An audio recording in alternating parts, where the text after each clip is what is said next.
নারী জন্মসূত্রে কারোর কন্যা, ধর্মসূত্রে কারোর পত্নী, আর কর্মসূত্রে কারোর মা। আমাদের মনে এই ছবি আঁকা রয়েছে একজন নারীকে নিয়ে, তাই না? একটা অতুলনীয় ভূমিকা রয়েছে নারীদের আমাদের জীবনে, আর নারী ছাড়া আমরা কিছুই নই। কিন্তু অধিকার, সেখানে আমরা একটা ভুল করে বসি। যখন নারী একজন কন্যা থাকে, যখন সে জন্ম নেয়, তখন তার ওপর অধিকার থাকে তার পিতার।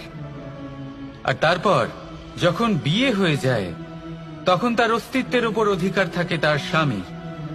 আর যখন তিনি মা হন, তখন নিজেই তিনি জীবনের সমস্ত অধিকার দিয়ে দেন তার সন্তানকে।